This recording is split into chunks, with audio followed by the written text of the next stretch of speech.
سید الشہداء کی حفاظت کے لیے بآواز بلند صلوات۔ اللہم صل علی اعوذ باللہ من الشیطان اللعین الرجیم، بسم اللہ الرحمن الرحیم۔ الحمد للہ الصمد الذی لم یلد ولم یولد ولم یکن لہ کفوا احد۔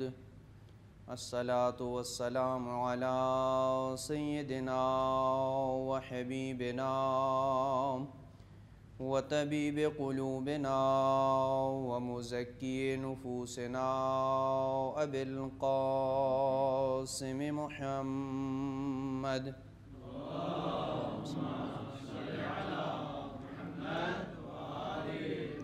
ثم الصلاة والسلام على أهل بيته الطيبين الطاهرين المعصومين الذين ذهب الله عنهم الرجس وطهرهم تطهيرا۔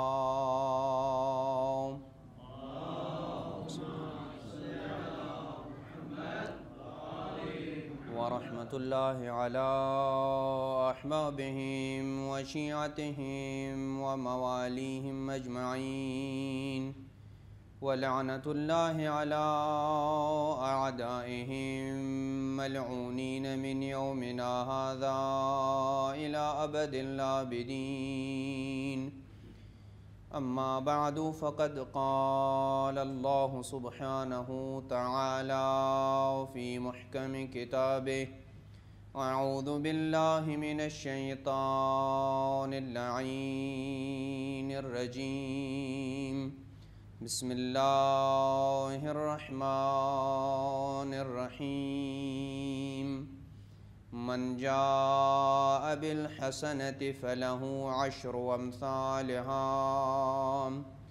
ومن جاء بالسيئة فلا يجزى إلا مثلها وهم لا يظلمون۔ صلوات بر محمد و آل بیت محمد۔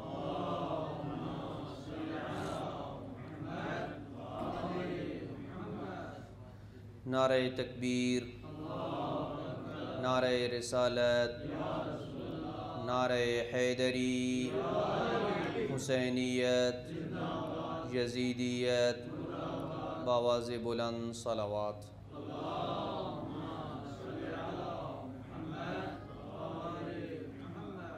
دعا ہے کہ رب العزت ہماری اس عبادت کو اپنی بارگاہ میں شرف قبولیت عطا فرمائے، عزاداران سید الشہداء کی حفاظت فرمائے اور اس وبا کا خاتمہ فرمائے۔ جو مومنین و مسلمین اس وبا میں مبتلا ہیں، اس ذکر کے طفیل خداوند عالم کی ذات انہیں شفا یابی نصیب عطا فرمائے۔ اپنے اپنے مرحومین کی بخشش کے لیے اور اس ذکر کی قبولیت کے لیے بآواز بلند صلوات۔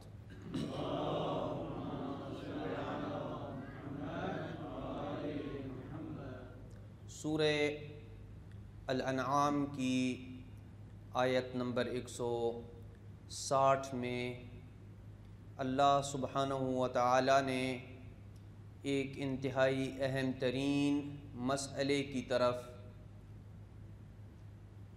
اہل اسلام کی توجہات کو مبذول کرایا۔ فرمایا: من جاء بالحسنۃ، جو بندہ اللہ کی بارگاہ میں ایک نیکی لے کے آیا، فلہ عشر امثالہا، اللہ اپنی وسیع رحمت کے صدقے اس کی ایک نیکی کے بدلے میں 10 نیکیاں اسے عطا کرے گا۔ ومن جاء بالسیئۃ فلا یجزا الا مثلہا، اور جو بندہ اللہ کی بارگاہ میں بروز قیامت کسی برائی کو لے کے آیا اللہ اپنے لطف، اپنے فضل کے طفیل اس کی ایک برائی کے بدلے میں ایک ہی برائی کی اسے سزا دے گا، وَهُمْ لَا يُظْلَمُونَ، اور ان پہ کسی قسم کا کوئی ظلم اور زیادتی نہ کی جائے گی۔ اس آیت کے ترجمے کو جان لینے کے بعد قبل اس کے کہ اس آیت کے متعلق کچھ گزارشات عرض کروں، آج کی گفتگو میں ایک تمہید کو ذکر کرنا ضروری سمجھتا ہوں جو ہمیں اس آیت کے مفاہیم اور اس آیت کے اندر چھپے معانی کو سمجھنے میں مدد دے گی۔ اللہ سبحانہ و تعالی جب بھی کسی فعل کے اوپر یا کسی عمل کے اوپر کسی کو کوئی اجر اور ثواب دیتا ہے تو اس اجر اور ثواب دینے میں اللہ سبحانہ و تعالی کی نگاہ کبریا میں جو چیز ملحوظ ہوتی ہے وہ اس فعل کے اندر چھپی ہوئی مصلحت اور حکمت کے بل بوتے پہ اللہ سبحانہ و تعالی اجر عطا کرتا ہے۔ اللہ سبحانہ و تعالی یہ نہیں دیکھتا کہ یہ فعل کتنا زیادہ ہے کتنا کم ہے، بلکہ اس کی ذات کمیت اور کیفیت کو پس پشت ڈال کے اس چیز کی طرف نگاہ کرتی ہے کہ میں اللہ نے اس فعل کے اندر جو مصلحت اور حکمت رکھی ہے، میرے عبد نے اپنے فعل کے ذریعے اس مصلحت کو پورا کیا ہے، وہ مصلحت متحقق ہوئی ہے، وہ مصلحت وجود میں آئی ہے یا نہیں آئی۔ مصلحت وجود میں آ گئی تو فعل اگر ایک لمحے کا ہو اللہ اس کے اوپر وہی اجر عطا کرتا ہے جو اللہ نے اس مصلحت کی بنیاد پہ اجر مقرر کیا ہوتا ہے۔ یہی وجہ ہے کہ کبھی فعل ایسا ہوتا ہے کہ جو ایک لمحے کا ہوتا ہے اور اللہ ثقلین کی عبادت نامہ اعمال میں درج کر دیتا ہے، اور کبھی ساری زندگی کی عبادتیں منہ کے اوپر مار دیتا ہے۔ وجہ یہ ہے کہ جو مصلحت اور جو حکمت اللہ نے رکھی تھی وہ متحقق نہیں ہوئی ہے۔ آپ ایک عبادت انجام دیتے ہیں جو 2 یا 3 سیکنڈ سے زیادہ کی عبادت نہیں ہے، 2 یا 3 سیکنڈ سے زیادہ اس عبادت کے اوپر نہیں لگتے۔ اللہم صلی علی محمد و آل محمد، صلوات بھیجئے محمد و اہل بیت محمد کی ذات میں۔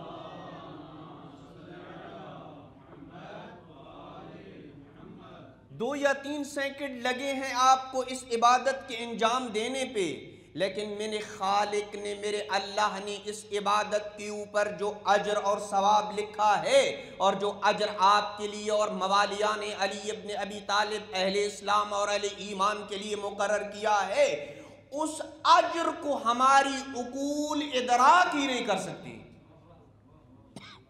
اگر آپ اجازت دیں تو میں فقط ایک روایت صلوات کی فضیلت میں، جسے علامہ مجلسی علیہ رحمہ نے بحار الانوار کی جلد نمبر 92 میں اس باب کے تحت درج کیا ہے، باب فضل الصلاۃ علی محمد و آل محمد، یعنی محمد و آل محمد پہ درود بھیجنے کی فضیلت کا باب، ایک پورا باب علامہ مجلسی نے لکھا ہے۔ اس باب میں امام صادق علیہ السلام سے روایت ہے کہ پیغمبر اکرم صلی اللہ علیہ وآلہ وسلم فرماتے ہیں، امیر المومنین کو خطاب کر کے کہا، یا علی الا ابشرک، اے علی کیا میں تجھے خیر کی خوشخبری نہ دوں؟ امیر المومنین نے کہا، میرے ماں باپ آپ کے اوپر قربان ہو جائیں، آپ تو ہمیشہ ہمیں خیر کی ہی خبریں دیتے ہیں۔ آپ تو ہمیں ہمیشہ خیر کی ہی بشارتیں دیتے ہیں۔ فرمایا بتائیے کون سی خبر ہے، کیا آپ مجھے خیر کی خبر دینا چاہتے ہیں؟ کہا اخبرنی جبرائیل آنفا بالعجب، آنفا یعنی ابھی ابھی، جبریل نے مجھے ابھی ابھی ایک عجیب بات کی خبر دی ہے۔ کیا؟ ماذا اخبرک یا رسول اللہ، کیا خوشخبری دی ہے آپ کو، کیا خبر سنائی ہے آپ کو جبریل نے؟ جبریل نے مجھے یہ خبر دی ہے کہ ان الرجل من امتی اذا صلی علیہ، میری امت میں سے اگر کوئی شخص میرے اوپر صلوات بھیجے، ثم اتبع بالصلاة علی اہل بیتی، اور پھر میرے اوپر صلوات بھیجنے پہ اکتفا نہ کرے بلکہ میری آل پہ بھی درود و صلوات بھیجے، فتحت لہو ابواب السماء، اللہ اس کے لیے اپنی رحمت کے دروازے کھول دیتا ہے۔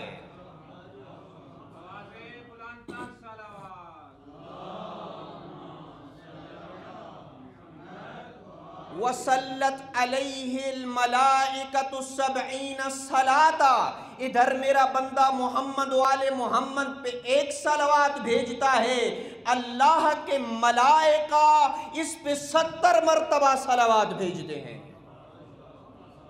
اور اس بندے کے گناہ یوں جھڑ جاتے ہیں کہ جیسے موسم خزاں میں درختوں کے پتے جھڑ جاتے ہیں۔ یقول اللہ تبارک و تعالی یا ملائکتی یا اے میرے ملائکہ، اللہ کی آواز آتی ہے ملائکہ کو مخاطب کر کے، اللہ کی ذات کہتی ہے اے میرے ملائکہ انتم تسلون علیہ 70 صلاۃ، تم میرے اس بندے پہ 70 مرتبہ صلوات بھیجتے ہو، انا اسلی علیہ 700 صلاۃ، میں اپنے بندے پہ 700 مرتبہ رحمت نازل کرتا ہوں۔ یہ کتنے سینکڑ کی عبادت ہے جس کے نتیجے میں اللہ سبحانہ و تعالی کسی بندے مومن کے اس چھوٹے سے عمل کے نتیجے میں 700 مرتبہ اس کے اوپر اپنی رحمت کی بارش نازل کرتا ہے، اس لیے کہ اس بندے نے اس حکمت کو وجود میں لایا ہے، اس مصلحت کو وجود میں لایا ہے جو اللہ نے صلوات پڑھنے کے اندر رکھی ہے۔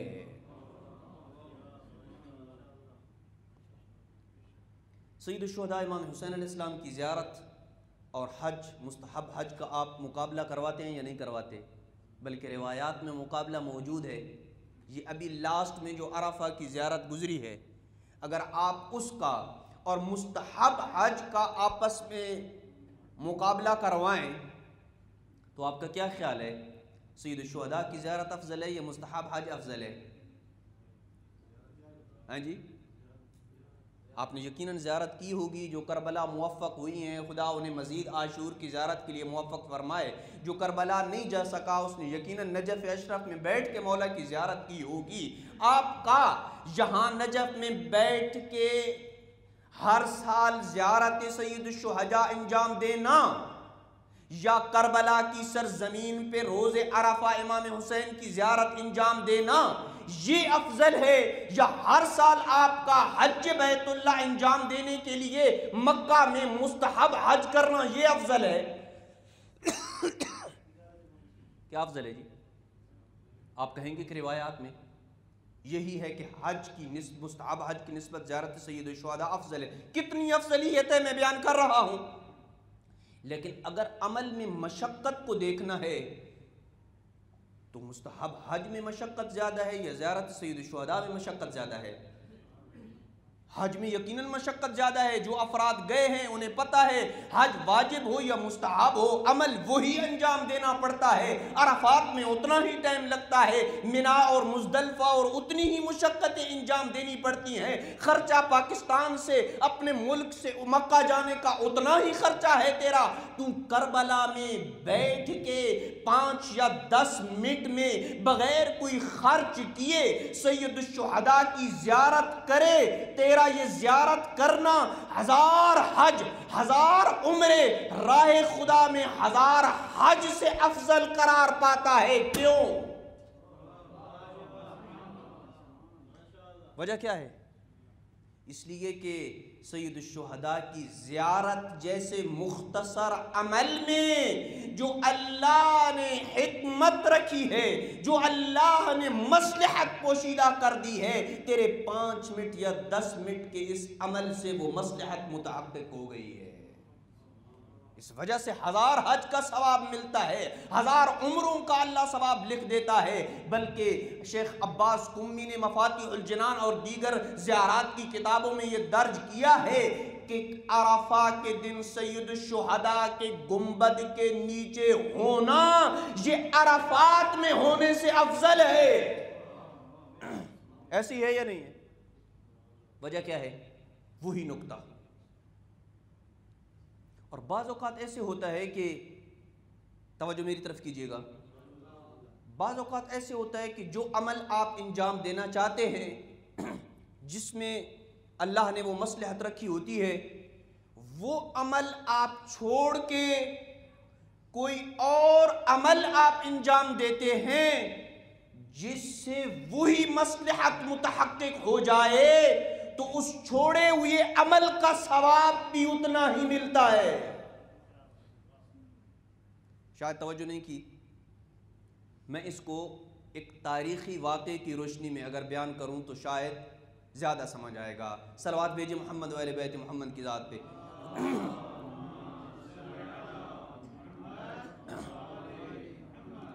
علامہ مجلسی علیہ رحمہ نے بحار الانوار کی جلد نمبر 42 میں یہ واقعہ درج کیا ہے کہ ایک شخص جس کا نام عبداللہ بن المبارک ہے، یہ شخص پکا حج کا مواظب تھا، ہمیشہ ہر سال جاتا تھا حج پہ۔ زندگی میں مسلسل 50 سال اس نے حج کیا۔ جس بندے نے مسلسل 50 سال حج کیا ہو، اگر وہ 1 سال کورونا کی وجہ سے حج پہ نہ جائے، واقعاً حج کے ایام میں اس کی جو کیفیت ہوگی وہ وہی سمجھتا ہے جو ہر سال حج کے اوپر جاتا ہے۔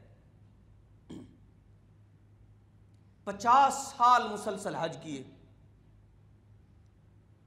1 سال بھی حسب عادت جب حج کا موسم آیا تو یہ حج کے لیے نکلا۔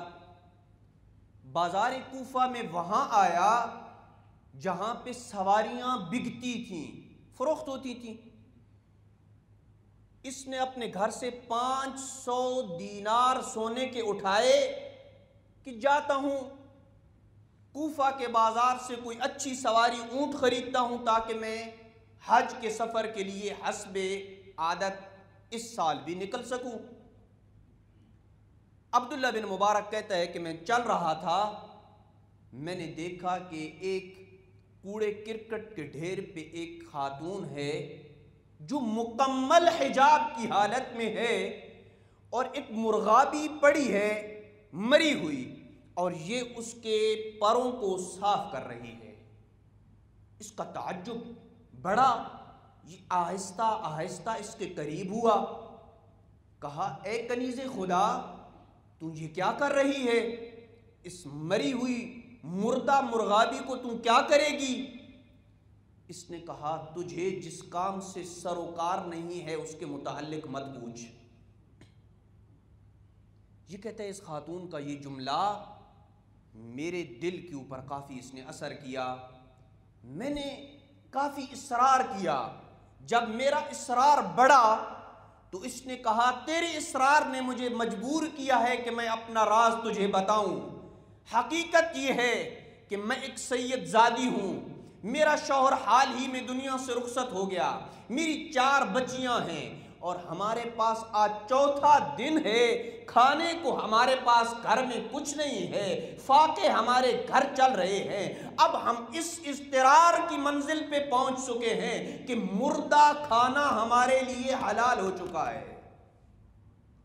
میں یہ مرغابی صاف کر رہی ہوں کہ میں گھر جاؤں گی، میں اپنی بچیوں کو بتائے بغیر کوئی کھانے کا انتظام کروں گی اور انہیں کہوں گی کہ میں بازار سے تمہارے لیے گوشت خرید کے لے آئی ہوں۔ عبداللہ بن مبارک نے جب یہ سنا تو اپنے دل میں ہی کہا ویحک یا ابن المبارک، این انت عن ہادہ، اے وائے ہو، بربادی ہو اے ابن مبارک، تو کہاں چلا ہے حج کے لیے؟ یہ اولاد رسول کوڑے کرکٹ کے ڈھیر پہ اپنا بندوبست کر رہی ہے کھانے کا۔ کہا میں نے خاتون کو کہا کہ اپنی چادر آگے بڑھا، خاتون نے اپنی چادر آگے بڑھائی، میں نے اپنے جیب سے 500 سونے کی دینار نکالے اور اس کی چادر میں پھینک کے یہ کہہ کے واپس چلا گیا کہ اس سال حج کو نہیں جاتا۔ جس عمل کی انجام دہی کے لیے جا رہا تھا، میں نے یہ مثال دے دی، اس سال حج کو نہیں جاتا۔ روایت میں ہے کہ اللہ سبحانہ و تعالیٰ نے یہ حج کا اتنا عاشق تھا کہ اللہ نے اس سال اس کے دل سے حج کا شوق ہی نکال دیا۔ اس سیدزادی کی مدد کرنے کے نتیجے میں حج ہو گیا، موسم حج ختم ہوا، کوفہ میں لوگ حاجی واپس آنا شروع ہوئے۔ یہ اپنے پڑوسیوں، اپنے بھائیوں، اپنے دوستوں کو ملنے کے لیے گیا۔ جب ان کے پاس پہنچا ان کے گھر میں تو ہر حاجی کو یہی کہتا، قبل اللہ حجک وشکر سعیک، اللہ تیرے حج کو قبول کرے اور تیری کوشش اور سعی قابل شکریہ ہے۔ جب میں انہیں یہ کہتا تو وہ سامنے سے مجھے کہتے، یا عبداللہ بن مبارک قبل اللہ حجک وشکر اللہ سعیک، اللہ تیرے حج کو قبول کرے اور تیری سعی اور کوشش بھی قابل شکریہ ہے۔ یہ کہتے ہیں میں تو تعجب میں پڑ گیا، میں تو حج پہ گیا ہی نہیں۔ ہر بندہ، ہر حاجی مجھے یہ کہہ رہا تھا، عبداللہ میں نے تجھے مینا میں دیکھا تھا، ہم اکٹھے بیٹھے رہے تھے، ہم نے اکٹھے کنکریاں ماری تھیں، عبداللہ ہم نے عرفات کے میدان میں اکٹھی دعائے عرفہ پڑی تھی، ہم مزدلفہ میں ایک ایک اعمال گنتے۔ یہ دل میں تعجب کے عالم میں گھر واپس آیا، وضو کیا، 2 رکعت نماز پڑھی اور اسی ششوپن کے عالم میں سو گیا۔ جب سویا خواب میں رسول خدا صلی اللہ علیہ وآلہ وسلم کی زیارت ہوئی۔ پیغمبر اکرم صلی اللہ علیہ وآلہ وسلم نے عبداللہ بن مبارک کو یہ جملہ کہا، فَإِنَّكَ أَغَثْتَ مَلْحُوفَةً مِّن وُلْدِي، تو نے میری نسل سے ایک سید زادی کی مدد کی ہے۔ فَسَأَلْتُ اللَّهَ، میں نے اللہ سے یہ دعا مانگی کہ اللہ تیری شکل میں ایک فرشتہ پیدا کرے جو قیامت تک تیری نیابت میں حج کرتا رہے۔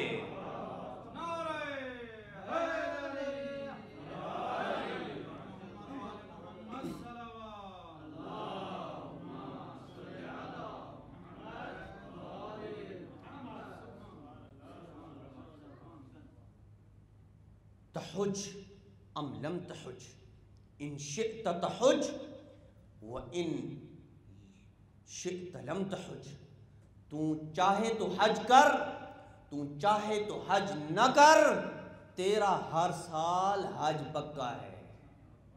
تیری نیابت میں یہ فرشتہ ہر سال حج کرے گا۔ کیوں؟ اس لیے کہ حج کی طرف جانا مصلحت اس میں یہ تھی کہ اللہ کی رضا کو حاصل کرنا، چونکہ اس کا مستحب حج تھا نا، 50 سال جو حج کر رہا تھا، واجب تو اپنا حج نہیں تھا، مستحب حج کے حصول کے لیے اس کا مقصد اللہ کی رضا تھا، اور وہی رضا اسے حاصل ہو گئی ایک سید زادی کی مدد کرنے کے نتیجے میں۔ بس وہ مصلحت جب متحقق ہو جائے تو اللہ وہی اجر اور وہی نعمتیں اور وہی ثواب اس فعل کے اوپر انجام دیتا ہے اور مقرر کرتا ہے جس کو انجام دینے کے لیے وہ چلا تھا لیکن کسی وجہ سے وہ انجام نہ دے سکا۔ ایک منزل اگر اور بڑھائیں، توجہ میری طرف ہے یا نہیں؟ آج کی ہماری گفتگو فقط تمہیدی گفتگو ہے، میں زیادہ آپ کو مزاحم نہیں ہوں گا انشاءاللہ۔ عبادات میں سب سے جو مشکل عبادت ہے وہ کون سی عبادت ہے؟ عبادات دو قسم کی عبادات ہیں، ایک بدنی عبادات ہیں، ایک مالی عبادات ہیں۔ بدنی عبادت آپ کا روزہ رکھنا، نماز پڑھنا، حج کرنا، یہ بدنی عبادات میں سے شمار ہوتی ہیں۔ اور جو مالی عبادات ہیں وہ کیا ہے؟ زکوٰۃ ہے، خمس ہے۔ علماء نے لکھا ہے سب سے مشکل ترین جو عبادت ہے وہ بدنی عبادت ہے یا مالی عبادت ہے؟ مالی عبادت ہے۔ مالی عبادت یعنی اپنی جیب سے کسی کا لاکھوں روپے کا خمس بن رہا ہو تو اس خمس کو ادا کرنا یہ ہر بندے کے بس کا بات نہیں ہے۔ شیخ محسن علی نجفی صاحب یہ سنا رہے تھے کہ ان کے پاس ایک شخص، کوئی پرانے دور کی بات ہے یہ، آج تو 14-15 لاکھ روپے کوئی چیز نہیں شمار ہوتی، اس وقت ایک بندے کا خمس بنتا تھا 13 لاکھ روپیہ۔ اس نے ہمیں فون کیا کہ میں جامعۃ الکوثر کے فلاں کمرے میں بندہ بھیج دے، میں اپنا 13 لاکھ روپیہ رکھ کے جا رہا ہوں، میرے اندر ہمت نہیں ہے کہ میں 13 لاکھ روپیہ تمہیں دے کے چلا جاؤں۔ اس کا مطلب یہ کیا ہے؟ مالی عبادت کی ادائیگی مشکل ہوتی ہے، لیکن وہ مالی عبادت صدقے کی صورت میں ہو، زکوٰۃ کی صورت میں ہو، خمس کی صورت میں ہو، اور مالی عبادتیں جو لکھی گئی ہیں، اگر تھوڑی سی مقدار میں بھی انجام دیں، جتنا تیرے اوپر واجب ہے، اگر اس کو انسان انجام دیتا ہے، اس کے اندر چھپی ہوئی اور پوشیدہ مصلحت جب متحقق ہو جاتی ہے، پھر اللہ مال و رزق کی فراوانی عطا کر دیتا ہے، اور اتنی فراوانی عطا کرتا ہے کہ تیری اور میری عقل اس کا ادراک نہیں کر سکتی کہ جتنی فراوانی اللہ مالی عبادتوں کی ادائیگی کے اوپر عطا کرتا ہے، تیرا مال بھی پاک ہو جاتا ہے، تیری نسل بھی پاک ہو جاتی ہے، اور تیرا سب کچھ پاک ہو جاتا ہے، تیرا لقمہ پاک ہو جاتا ہے۔ جب لقمہ پاک ہو گیا، تیری مانگی ہوئی ساری دعائیں درجہ استجابت تک پہنچ جاتی ہیں۔ یہ دعا کی قبولیت اور عدم قبولیت مرہون منت ہے اس بات کا بھی کہ انسان کا لقمہ طاہر ہونا چاہیے۔ آج مومنین یہ سوال کرتے ہیں کہ کیوں ہماری دعائیں قبول نہیں ہوتی؟ ہم تو صبح شام اللہ کے اس وعدے کے اوپر عمل کر رہے ہیں کہ تم دعا مانگو، ہم تمہاری دعاؤں کو قبول کریں گے، صبح شام مانگ رہے ہیں، زیارت عاشورہ بھی پڑھ رہے ہیں، دیگر اعمال بھی انجام دے رہے ہیں، رزق میں اضافہ نہیں ہو رہا، وجہ کیا ہے؟ ان اسباب میں سے ایک سبب یہ ہے کہ انسان کا لقمہ حلال نہیں ہوتا ہے، طاہر نہیں ہوتا ہے۔ لقمہ حلال سے مراد ضروری فقط نہیں ہے کہ انسان ڈاکہ مار کے ہی جو پیسہ لے کے آئے وہی انسان کا حرام ہوتا ہے، نہیں، بلکہ سادات و غیر سادات کا وہ مال اور وہ حصہ جو تیرے اور میرے اموال میں موجود ہے، ان کی ادائیگی سے مال پاک ہوتا ہے، ان کی ادائیگی نہ کرنے سے مال غصبی باقی رہتا ہے۔ ایک واقعہ اس عبادت کی ادائیگی کے لیے کہ کتنا تھوڑا سا انسان اپنا حق ادا کرے، اس کے اندر جب مصلحت متحقق ہو جاتی ہے تو اللہ سبحانہ و تعالی کتنا انسان کو اجر عطا کرتا ہے، کتنی انسان کی اللہ سے قربت بڑھ جاتی ہے۔ یقیناً آپ نے یہ واقعہ سنا ہوگا، امام جعفر صادق علیہ السلام کے زمانے میں نیشا پور سے کچھ مومنین جب ان کے پاس بھاری بھرکم حقوق شرعیہ جمع ہو جاتے تھے تو وہ وقت کے امام کی طرف بھیجا کرتے تھے۔ ایک سال ان کے پاس کافی سارا مال جمع ہو گیا تو انہوں نے یہ ارادہ کیا کہ ہم اس سال کسی ایسے بندے کا انتخاب کرتے ہیں کہ جو قابل اعتماد ہو، جو کم از کم جب مدینہ جائے تو اسے پتہ ہو کہ فلاں امام ہے، اس لیے کہ کئی بار ہم سے یہ دھوکہ ہو چکا ہے کہ بہت سارے ایسے لوگ ہوتے ہیں کہ جو امامت کے مدعی ہوتے ہیں، وہ اموال ہتھیانا چاہتے ہیں، لہذا کسی ایسے بندے کے اوپر اتفاق کرتے ہیں کہ جو وقت کے امام کو جانتا ہو۔ تمام اہل نیشاپور اکٹھے ہوئے، انہوں نے اجتماع کیا، اکٹھ کیا، ایک میٹنگ بلائی کہ ایک ایسے شخص کا اتفاق ہوا جس کا نام ابو جعفر النشاپوری ہے۔ ابو جعفر بن ابراہیم النیشاپوری، جہاں تک مجھے یاد آ رہا ہے، ابو جعفر اس کی کنیت تو مجھے کنفرم ہے۔ ابو جعفر کو بلایا گیا، بڑا قابل اعتماد بندہ تھا۔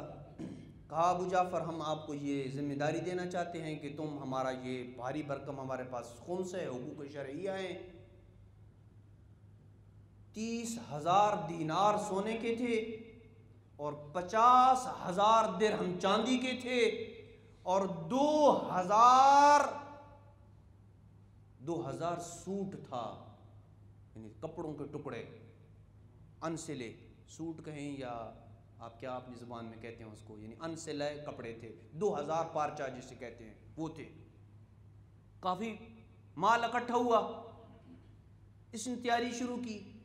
ایک مومنہ جو ایمان کے اعلیٰ ترین درجے کے اوپر فائز تھی، تاریخ نے اس کا نام شقیقہ لکھا ہے۔ شقیقہ آئی، کہا ابو ابراہیم، ابو جعفر، میرا تھوڑا سا خمس ہے، کتنا؟ 1 درہم اور 2 دانک۔ دانک کہتے ہیں چاندی کے درہم کے چھٹے حصے کو، عربی میں دانک، 1 دانک یعنی چھٹا حصہ، تو 2 یعنی 2 چھٹے حصے جو ہے وہ یہ میرے خمس کا حصہ بنتا ہے۔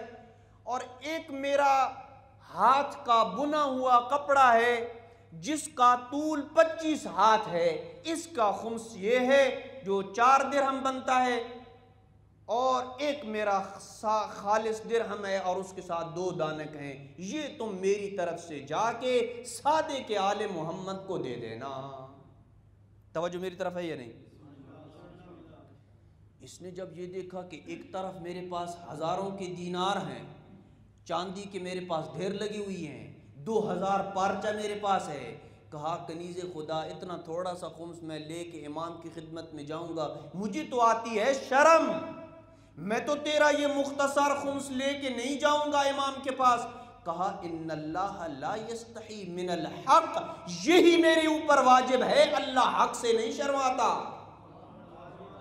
اس سے زائد میرے اوپر واجب ہی نہیں ہے۔ اور بڑا ہی پیارا جملہ اس نے کہا ابو جعفر میں چاہتی ہوں کہ میں اپنے رب سے اس حال میں ملوں کہ میری گردن پہ جعفر ابن محمد کا کوئی حق نہ ہو، امام جعفر صادق کا کوئی حق میری گردن کے اوپر نہیں ہونا چاہیے، میرا یہی خمس بنتا ہے، یہی میرے حقوق شرعیہ ہیں، اسے تم لے لے۔ اب توجہ کیجئے گا، اس کے پاس مختلف تھیلیاں بنی ہوئی تھیں، اس نے اس کے 1 درہم اور 2 دانک کو اس تھیلی میں ڈالا جہاں پہ خلف بن موسیٰ اللؤلؤی کے 400، یہ نام اس لیے لے رہا ہوں کہ یہ آگے چاہ کے فائدہ دے گا، خلف بن موسیٰ اللؤلؤی کے 400 چاندی کے درہم تھے، اس میں اس نے پھینک دیا اس کو کہ وہاں جا کے کوئی دینار اٹھا کے امام کو دے دوں گا کہ یہ اس خاتون کے ہیں۔ پارچہ جو اس کا 25 زرا کا تھا، اس نے بلخ سے آئے ہوئے 2 مومنین کے 30 پارچے تھے، ان کے ساتھ ملا دیا کہ جا کے مولا کو کہوں گا کہ یہ 30 پارچے 2 مومنین کے ہیں اور ایک خاتون کا ہے، کون سا مولا نے مجھ سے حساب لینا ہے، مکس کر دیا اور چلا گیا۔ اتفاق ایسا ہوا کہ جب یہ مدینہ پہنچا تو امام جعفر صادق علیہ السلام کی شہادت ہو چکی تھی، امام علیہ السلام دنیا سے رخصت ہو گئے۔ یہ آیا، اس نے لوگوں سے پوچھا، پتہ نہیں اسے چلا کہ وقت کا امام کون ہے، اور ساتھ نیشاپور کے جو مومنین تھے انہوں نے 70 اوراق ایسے دیے تھے جن کے اوپر سوالات تھے اور نیچے جگہ فارغ انہوں نے سفید چھوڑ دی تھی کہ اس پہ امام جوابات لکھیں گے، استفتاحات شرعیہ تم نے مکتب امام جعفر سے لے کے آنے ہیں، استفتاحات لے کے آنے ہیں۔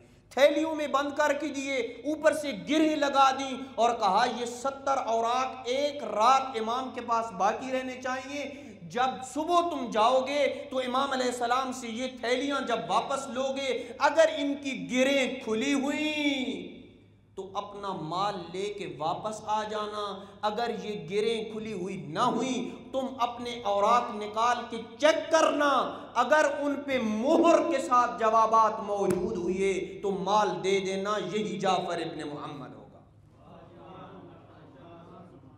مدینہ پہنچا، امام کی وفات ہو چکی تھی، پریشان ہوا، میرے پاس مال ہے، متاع ہے، پارچے میرے پاس بہت زیادہ ہیں، مسائل شریعہ کا جواب کس سے لوں گا؟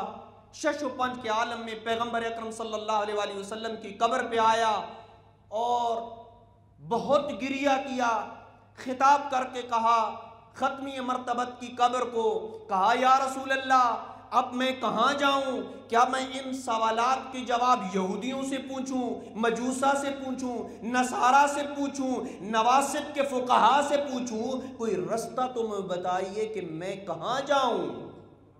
ابھی اسی شش و پنج کے عالم میں تھا، ایک بندے نے آ کے اس کا کندھا ہلایا اور کہا تمہیں کسی یہودی کے پاس جانے کی ضرورت نہیں، کسی مجوسی کے پاس جانے کی ضرورت نہیں، کسی ناسبی فقیہ کے پاس جانے کی ضرورت نہیں، موسیٰ ابن جعفر تجھے بلا رہے، تیرے سوالوں کے جواب تیرے آنے سے پہلے ہم نے دے دیے،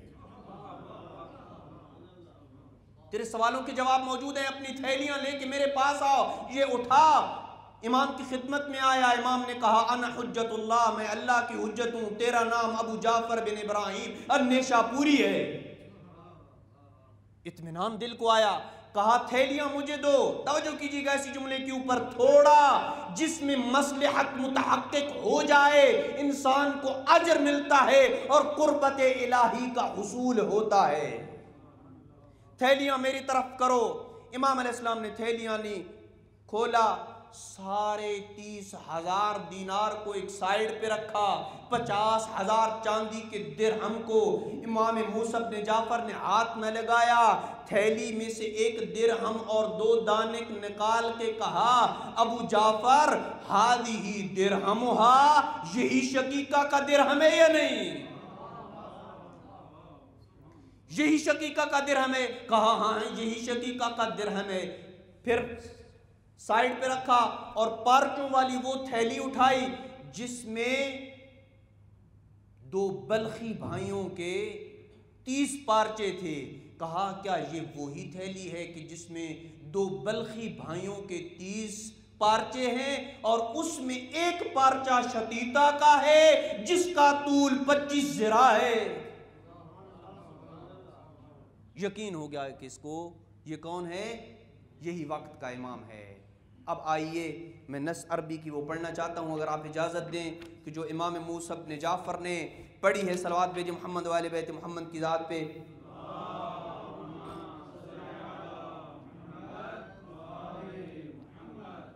امام نے کہا ابو جعفر جب واپس جانا اقرا علیہ السلام کثیرا، میرا شتیتا پہ بہت زیادہ سلام کہنا، میرا شتیتا پہ، بڑے بڑے جنہوں نے خمس کے ڈھیر لگا کے بھیجے تھے ان کی طرف امام نے سلام کا جواب نہیں بھیجا، ایک درہم اور 2 دانک دینے والی مستحق ٹھہری ہے موسیٰ بن جعفر کے سلام کی۔ اقرا علیہ السلام، اور پھر کیا کہنا؟ شتیتا کو جا کے کہنا اللہ اکبر اللہ اکبر۔ کہا قد جعلت شقتک فی اکنافی، تیرے بھیجے ہوئے پارچے کو موسیٰ بن جعفر نے اپنے کفن میں رکھ دیا ہے۔ قد جعلت، شقہ کپڑے کے ٹکڑے کو کہتے ہیں، لمبے تھان کو، تیرے بھیجے ہوئے کپڑے کو موسیٰ بن جعفر نے اپنے کفن میں رکھ دیا ہے۔ وَبَعَثْتُ إِلَيْكَ بِهَذِهِ، توجہ کیجئے گا عربی کے ان جملوں کی طرف، وَبَعَثْتُ إِلَيْكَ بِهَذِهِ مِنْ أَكْفَانِنَا، اور میں اپنے کفن کا ایک ٹکڑا تیری طرف بھیج رہا ہوں۔ یہ کفن کا ٹکڑا کہاں سے آیا؟ کہاں سے آیا یہ کفن کا ٹکڑا؟ کہا من قطن قریتنا سیریا، ہمارے ایک گاؤں، ایک دیہات جس کا نام سیریا ہے، وہاں کی کپاس اور روئی سے یہ بنایا گیا ہے۔ کس کا تھا یہ کریہ؟ کریت فاطمہ علیہ السلام، یہ نبی کی اکلوتی بیٹی فاطمہ کا کریہ ہے۔ وَبِذْرُ قُطْنٍ كَانَتْ تَزْرَعُهُ بِيَدِهَا الشَّرِيفَ لِأَكْفَانِ وُلْدِهَا، یہ فاطمہ نے کپاس کے بیج اپنے ہاتھوں سے بوئے تھے تاکہ اپنی اولاد کے لیے اس قطن سے کفن تیار کر سکے۔ وَغَزَلَهَا اُخْتِي حَکِیمَہ، اور میری بہن حکیمہ نے اس کو بنا ہے جو میں کپڑا تجھے دے رہا ہوں۔ کتنی قیمت لگی ہے اس کے ایک دانک اور ایک درہم کی۔ اور اگلا جملہ کہا فَاجْعَلِیهَا فِی کَفَنِکِ، اس پارچے کو تم نے اپنے کفن میں رکھنا ہے۔ اور ابو جعفر پھر اپنا امام کا ایک غلام تھا جس کا تاریخ نے نام لکھا ہے متعب، جئنی بکیسن، ایک تھیلی مجھے دو جس میں میرے حلال مال کی اپنے ہاتھوں سے کمائی موجود ہے، میں موسیٰ بن جعفر ان سے 40 درہم اس کو ہدیہ کر رہا ہوں۔ میرے اپنے ہاتھ کی کمائی سے جو ہمارے خرچ کا پیسہ پڑا ہے وہ میں اس کو 40 درہم دے رہا ہوں، اور جا کے شتیتا کو کہنا کہ ان میں سے 16 درہم تم خود استعمال کرنا اپنے خرچ کے لیے، اور ان میں سے 24 درہم تم اپنی طرف سے صدقہ کر دینا، اور جا کے شتیتا کو میرا سلام کہنا اور کہنا ستعیش 19 لیلہ من دخول ابی جعفر ودخول هذا الکفن وهذه الدراہم، اور جب ابو جعفر تیرے پاس پہنچے گا اور جب یہ کفن اور 40 درہم تیرے پاس پہنچیں گے، اس کے بعد تو 19 راتیں زندہ رہے گی۔ پریشان نہ ہونا، ان بڑے بڑے درہم و دینار اور خمس کے انبار لگانے والوں کے جنازے نیشا پور کے علماء پڑھیں گے، تیرا جنازہ پڑھنے کے لیے میں موسیٰ بن جعفر مدینہ سے آؤں گا۔ انا اتولی علیک الصلاۃ، میں تیرا نماز جنازہ پڑھنے کے لیے آؤں گا۔ اور ابو جعفر کو کہا ابو جعفر جب میں آؤں تو تم نے اظہار نہیں کرنا کہ یہ موسیٰ بن جعفر ہے، اس میں تیرے لیے بہتری ہے۔ ابو جعفر ختم، میں نے کر دی مجلس۔ ابو جعفر کہتے ہیں میں جب واپس گیا میرا لوگوں نے بڑا اچھا استقبال کیا، شتیتا بھی آئی، شتیتا کو میں نے مبارکیں دیں، امام کی جو طرف سے امانتیں ملی تھیں وہ دیں، اور اسے امام کے پیغام اور سلامات جب پہنچائے۔ ٹھیک 19 دنوں کے بعد شتیتا دنیا سے رخصت ہوئی۔ جنازہ بہت بڑا جنازہ ہوا چونکہ یہ معروف ہو چکی تھی اپنے فضل و اپنے ایمان میں، امام علیہ السلام کی اس عظمت عطا کرنے کے بعد یہ بہت معروف ہو گئی۔ پھر امام علیہ السلام کی آمد ہوئی اور امام علیہ السلام نے جو کام کیا اللہ اکبر، بڑا ہی کوئی عجیب کام تھا۔ امام علیہ السلام اپنی سواری کے اوپر سوار ہو کے آئے، سواری سے اترے، امام علیہ السلام اب اس شتیتا کو قبر میں اتارنے سے پہلے خود شتیتا کی قبر میں اترے، وَنَثَرَ تُرَابَ قَبْرِ الْحُسَيْنِ فِي قَبْرِهَا،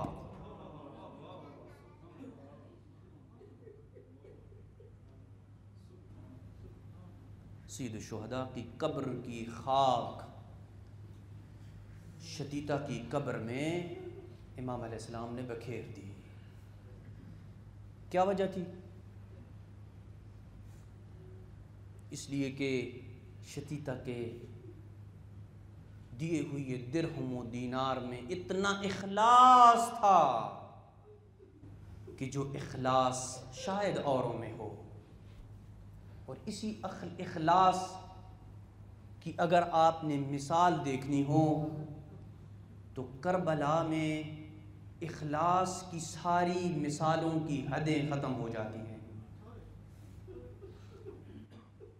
شب عاشور کو جب امام عالی مقام نے چراغ بجھائے نا اور اپنے اصحاب کو کہا میرے اصحاب یہ میرے خون کے پیاسے ہیں، آپ چلے جائیے، کل جب میں حل من ناصر ینصرنا کی صدا بلند کروں گا، کل میں جب یہ استغاثہ بلند کروں گا، حل من ذاب یذب عن حرم رسول اللہ، کوئی ہے جو نبی زادیوں کے پردے بچائے، اس وقت میری یہ آواز تمہارے کانوں پہ نہ پڑے، میرے اصحاب کو بھی لے کے چلے جاؤ، یہ تمہارے خون کے پیاسے نہیں ہیں۔ پھر اخلاص، شجاعت اور وفاداری کی ایسی تاریخ اصحاب حسین نے رقم کی کہ کہیں سے عباس کھڑے ہوئے اور کہا آپ کو چھوڑ کے چلے گئے تو ہم رسول خدا کو کیا منہ دکھائیں گے. کہیں سے اون و محمد کھڑے ہوئے, کہیں سے مسلم ابن اوسجہ کھڑے ہوئے, کہا آپ کو چھوڑ کے چلے گئے تو رسول خدا کے سامنے آپ کی نصرت کے حق کی ادائیگی میں کیا عذر خواہی پیش کریں گے. کہا اگر ہمیں 1000 بار 70 بار بھی ٹکڑے ٹکڑے کر دیا جائے, جلا دیا جائے, ہماری خاک کو ہوا میں اڑا دیا جائے, لیکن قطعاً بھی آپ کو چھوڑ کے جانے والے نہیں ہیں. ایک ایک اصحاب اپنی شجاعت اور اپنے اخلاص کا مظاہرہ کرتا رہا. کونے میں بیٹھا ایک شہزادہ یہ سارے منظر کو دیکھ رہا تھا. کھڑا ہوا کہا چچا یہ سارے تو کل جام شہادت نوش کر لیں گے, کیا میرا نام بھی اس فہرست میں ہے؟ کیا مجھے بھی جام شہادت نصیب ہوگا؟ اجر و مکملہ چند جملے اسی شہزادے جناب قاسم کی آج شہادت کی مناسبت ہے. کہا چچا کیا مجھے بھی جام شہادت نصیب ہوگا؟ کہا بیٹا ذرا یہ تو بتائیے کیف الموت عندک, موت آپ کے نزدیک کیا مقام رکھتی ہے؟ کیا ہی پیارا جواب دیا ہے قاسم نے. کہا احلا من العسل, چچا تیری گود میں اگر سر ہو اور روح نکل جائے تو یہ موت شہد سے زیادہ میٹھی ہے.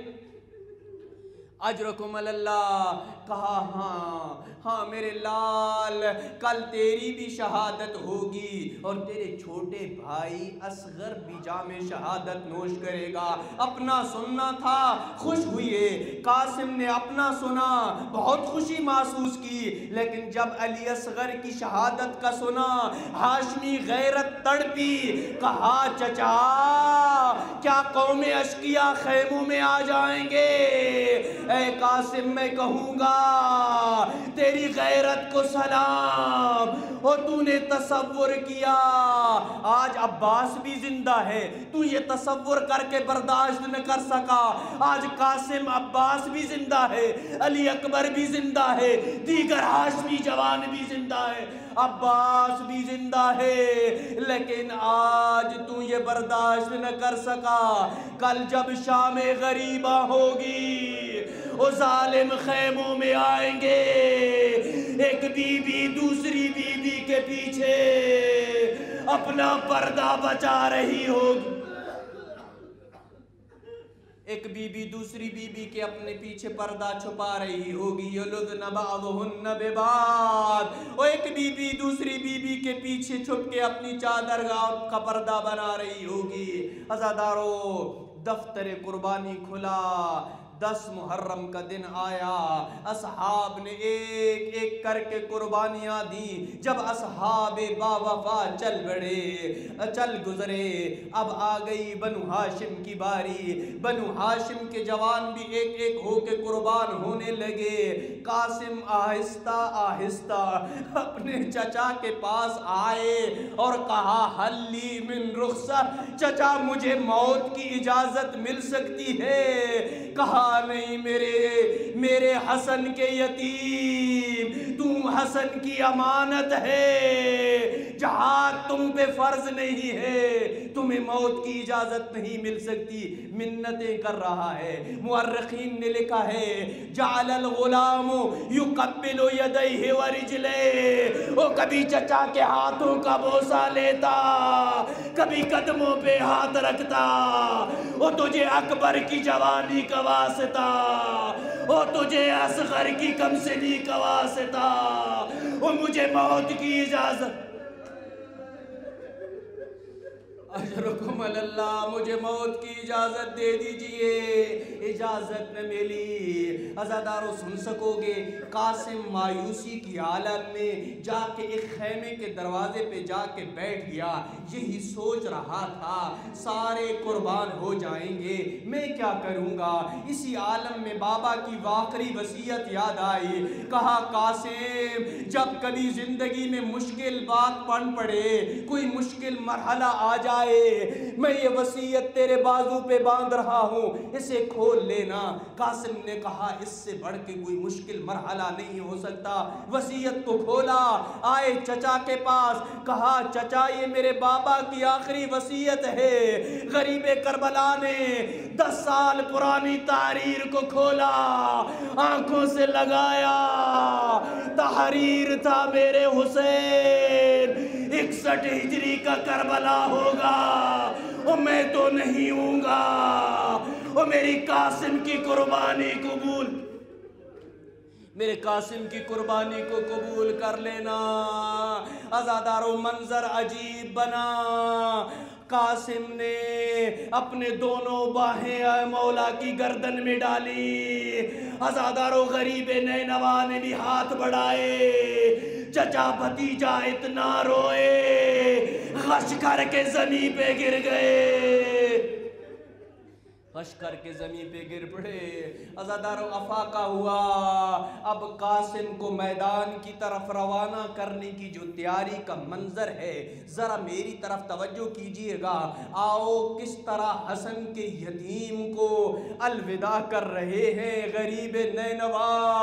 عزادارو گریبان چاک کیا، امامہ پہنایا، ایک کپڑا جب بچ گیا ایسے تحت الحنک باندھی، او جیسے میت کو تحت الحنک باندھی جاتی ہے۔ میں کہوں گا قاسم زندہ ہے، غریب کربلا ہائے تیری غربت، اجرکم اللہ۔ کربلا کا یہ واحد شہید ہے، اس جملے کو توجہ کے ساتھ سنیے گا، آخر شہادت میں یہ جملہ مجھے ضرورت ہے۔ عزادارو قاسم اتنا کم سن تھا، مؤرخین نے لکھا ہے کہ جب مدینہ سے نکلے تھے 28 رجب کو، اتنا چھوٹا تھا کہ حسین نے علیحدہ گھوڑے پہ نہیں بٹھایا تھا، بیویوں کے محمل میں بٹھایا تھا، اور 10 محرم کو یہ وہ واحد شہید ہے جسے حسین نے اپنی گود میں اٹھا کے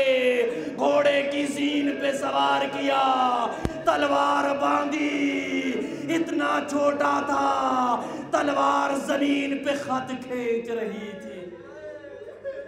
اس جملے کو یاد کیجئے گا، تلوار زمین پہ خط کھینچ رہی تھی، پاؤں رکابوں تک نہیں پہنچ رہے تھے۔ عزادارو حمید ابن مسلم کا بیان ہے، میں دیکھ رہا تھا حمید ابن مسلم کے اس بیان کو اچھی طریقے سے وہ سمجھے گا کہ جو یتیموں کے احوال کو سمجھتا ہے۔ عزادارو ام فروا کے نزدیک جس کی یہ عظمت ہو، عزادارو اللہ اللہ، حمید ابن مسلم کہتا ہے میں نے دیکھا خیام حسینی سے چاند کا ایک ٹکڑا نکلا جو فوج اشکیا میں آ کے غروب ہو گیا، وہ جو قوم اشکیا کے نزدیک چاند کا ٹکڑا ہو، اللہ جانے وہ ام فروا کے دل کا، اللہ جانے وہ ام فروا کے دل کے نزدیک کیا مقام رکھتا ہوگا۔ اجرکم اللہ، اللہ جانے اگلے سال کون ہوگا، جناب ام فروا کو کوئی پرسہ دے گا۔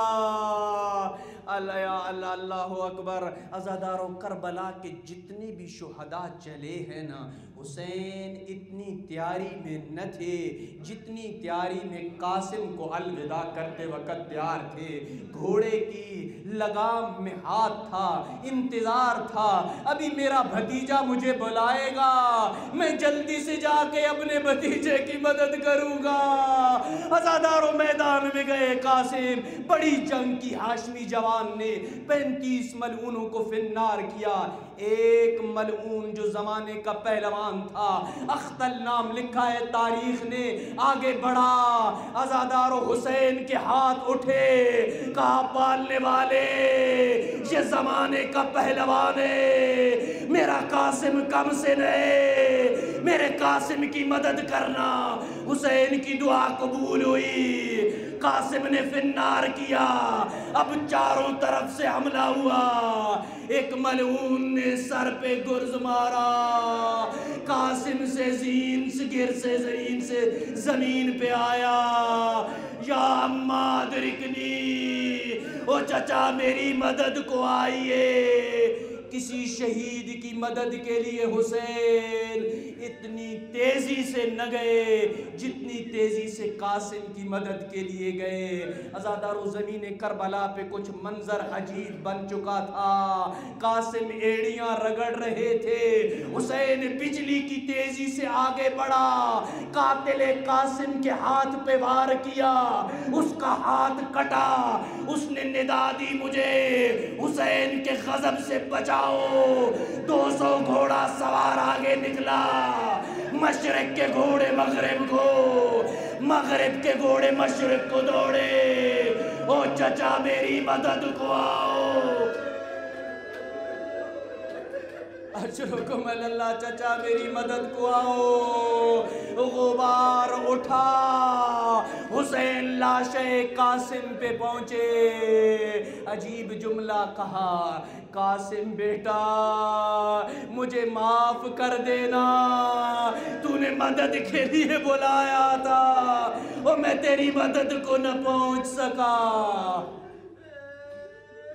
اجرکم اللہ، قاسم ایک کام کرو گے، قاسم ہاتھ بڑھاؤ اپنے میری گردن میں ڈالو۔ قاسم نے ہاتھ بڑھائے، عزادارو یاد ہے نا وہ جملہ جب چلا تھا حسین نے اٹھا کے زین پہ بٹھایا تھا، تلوار زمین پہ خط کھینچ رہی تھی، لیکن جب حسین نے اٹھایا قاسم کا سینہ حسین کے سینے کے ساتھ تھا، پاؤں زمین پہ خط کھینچ رہے تھے۔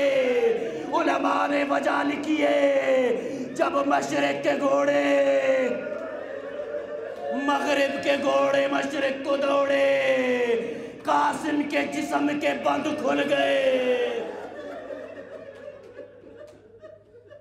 قاسم کے لاشے کو اٹھا کے، آخری جملہ ختم ہو گئی میری مجلس، قاسم کے لاشے کو اٹھا کے وہاں لے کے آئے خیام میں جہاں پہ شہید علی اکبر کا لاشا پڑا تھا۔ ام فروہ سامنے کھڑی تھی، زینب عالیہ سامنے کھڑی تھی، سکینہ 4 سال کی سامنے کھڑی تھی۔ کوئی عجیب کام کیا ہے میرے مولا نے، ایک طرف قاسم کا لاشا رکھا، دوسری طرف حسین نے اکبر کا لاشا رکھا، دونوں لاشوں کے درمیان حسین ایسے بیٹھا جیسے نمازی تشہد کی حالت میں بیٹھتا ہے۔ ایک ہاتھ قاسم کے سینے پہ رکھا، ایک ہاتھ اکبر کے زخمی سینے پہ رکھا، آسمان کی طرف منہ کیا، واہ غربتا واہ مصیبتا، او میرے اللہ، حسین کا قاسم بھی چلا گیا، حسین کا اکبر بھی چلا گیا۔ انا للہ وَإِنَّا إِلَيْهِ رَاجِعُونَ وَسَيَعْلَمُ الَّذِينَ ظَلَمُوا أَيَّ مُنْقَلِبٍ يَنْقَلِبُونَ۔ پروردگارہ بحق محمد وآل بیت محمد، ہماری اس عبادت کو اپنی بارگاہ میں قبول فرما، حاضرین مجلس کی مشکلات کو حل فرما۔ پروردگارہ بحق محمد وآل بیت محمد، ہمارے والدین کے گناہ معاف فرما، ہمارے اساتذہ کرام کے گناہ معاف فرما، حاضرین مجلس کے مرحومین کو شفاعت اہل بیت نصیب فرما۔ پروردگارہ بحق محمد وآل بیت محمد، اس ذکر کے صدقے میں پروردگارہ اس وبا کا خاتمہ فرما، جو افراد اس بیماری میں مبتلا ہیں، دیگر امراض میں مبتلا ہیں، پروردگارہ بیمار کربلا کے صدقے میں انہیں شفا یابی نصیب فرما، جو بے اولاد ہیں ان کو اولاد نرینہ عنایت فرما، جو مقروض ہیں ان کے قرضوں کو ادا فرما۔ پروردگارہ سیرت اہل بیت علیہ السلام کو سمجھنے، اس پہ عمل کرنے کی توفیق نصیب فرما۔ پروردگارہ بحق محمد وآل بیت محمد، جس مقصد کی خاطر ہم اپنے گھروں کو چھوڑ کے، اپنے عزیز و اقارب، اپنے والدین کو چھوڑ کے، بہن بھائیوں کو چھوڑ کے نجف اشرف کی زرزمین پہ موجود ہیں، اس ہدف میں اور اس مقصد میں ہمیں کامیابی نصیب فرما۔ پروردگارہ بحق محمد وآل بیت محمد، تجھے تیری عزت و جلالت کا واسطہ ہمارے وقت کے والی اور وارث امام زمان کے ظہور میں تعجیل فرما، ان کی آواز پہ لبیک کہنے کی توفیق نصیب فرما، عزاداران سید الشہداء کی حفاظت فرما، دنیا کے جس کونے میں بھی عزا مجالس عزا منعقد کی جا رہی ہیں، پروردگار غیب سے خود ان کی مدد فرما، عزاداری کے دشمنوں کو نست و نابود فرما، پرچم اسلام کو سر بلند فرما، پرچم کفر کو سر نگوں فرما، مراج اعدام کا سایہ ہمارے سروں پہ قائم و دائم فرما، حوضہات علمیہ کو دن دگنی اور رات چگنی ترقی نصیب فرما، وصلی اللہ علی محمد وعلی بیتہ الطیبین الطاہرین المعصومین.